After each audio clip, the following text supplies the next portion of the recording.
I've been at the Daily Record for 30 years next month. I don't know how many games of football I've watched in my life. I'm not sure that I've seen anything just quite like that. I genuinely don't know what just happened, other than to say that Celtic have done it. They've got there. We said at the 6 p.m. show tonight, that was at the end of the day all that mattered. I was tipping 3-0 Celtic. Place will be jam-packed. The atmosphere will be too much for young boys. Celtic will get on top of it. They'll control it.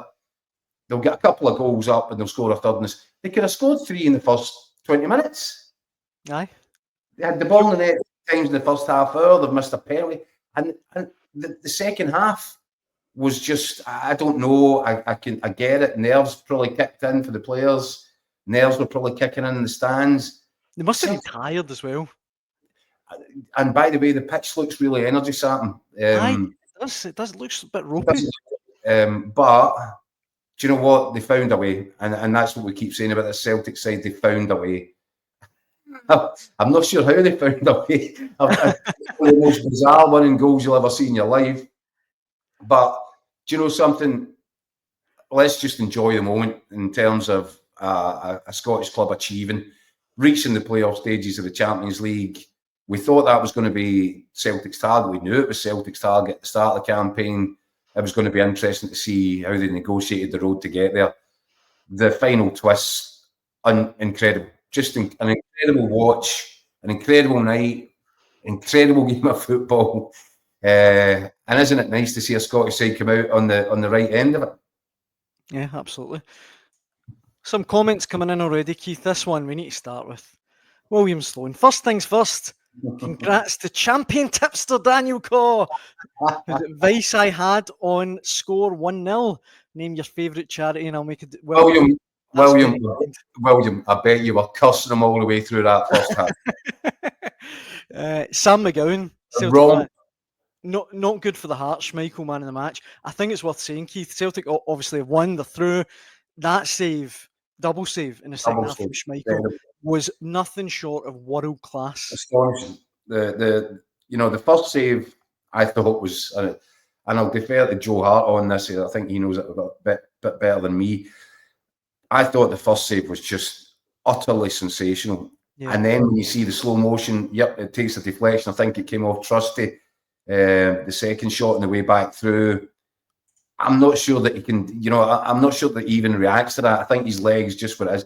First save was unreal. By the way, even the save in the 5th minute of injury time.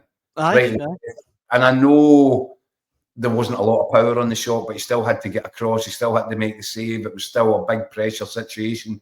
It's just the whole thing was astonishing. And before we start, Schmeichel, yes, unbelievable, brilliant performance. Alistair Johnson, out of this world, right back. I thought him and Greg Taylor were huge performers in the full-back roles.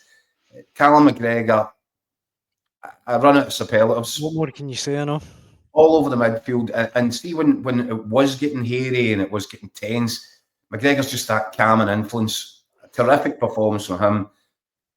Hatate's had better games, but come up with that killer pass for the goal. The wide men in Maida and Kuhn did exactly what we thought they were going to do. They terrified young boys all the way through the first half, then fell out of it. Maida's silly red card. Kyogo, we were saying what sort of night we were going to get from him, and he's basically scored a hat-trick, but none of them counted in the first half. You've seen the red card. Did you think it was a red? You can't do it. You just can't. It was just silly. And understand that he felt he was getting nibbled, but he reacted badly, and he's taken a swipe. And as soon as the referee get asked to go over the screen, you just knew it was coming. A few guys saying in the comments it was harsh. I'm like you though. I think at this you can't do it. You can't do it. In fact, do you know something? And fair play, because we're not always quick to applaud the officials, but see all the key decisions tonight. I think they pretty much got them all right. You could maybe make an argument that Celtic could have had 2 penalties in the first half. And maybe the one. I thought the one in Maida was a Stonewall. Well, I thought it was more clear than the one that Celtic did get. Yeah. But it's like anything. If the referee sees it at full speed, was it a clear and obvious error? Either one of them. No. So will VAR intervene at that point? Probably not. At full speed, it just looked as if there was a bit of a coming together. It was a bit awkward. It was when you saw the slow motion replays, you thought it was actually a strong case here for Celtic. But was it enough for VAR to say it was a clear and obvious error by the referee? I'm not sure it was. And same with the Greg Taylor one. If they made them go to the screen at that point, would the penalty still have stood? I don't know. Maybe Arnie Engels would hope that it had been ruled out. But oh my God, honestly, I mean, see football. Honestly, just when you think you've seen it all, that was astonishing. An astonishing 95 minutes of football, isn't it? Aye. Comments are coming in thick and fast. Let me throw a couple at you. L here on YouTube. Hatati back to top form. He, Engels and Kalmak owned that midfield. The defence was solid. Maeda was unlucky to see red. Just on Engels, Keith. I mean, he'll be very relieved in the dressing room tonight after that. Oh, he looked absolutely distraught. The penalty was rotten, though. It was a terrible penalty. Yeah, and it's not like him. He's a clean striker of the ball. Usually, I don't think I've seen a penalty kick where he's done the stutter with the run up.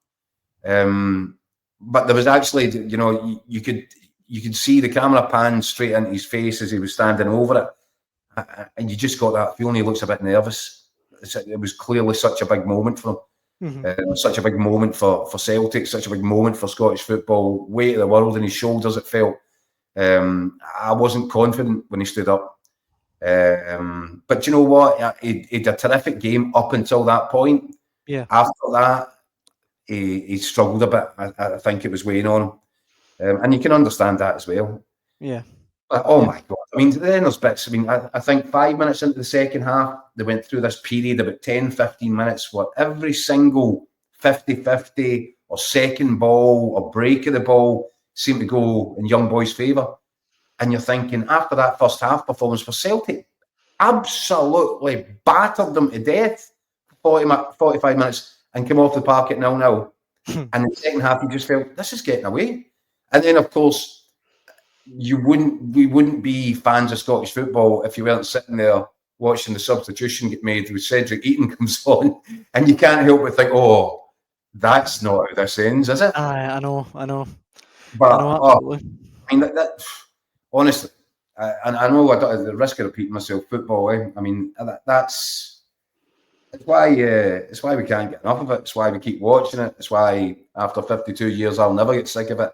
You just honestly, Forrest Gump moment, life's like a box of chocolates. You just don't know what you're going to get next.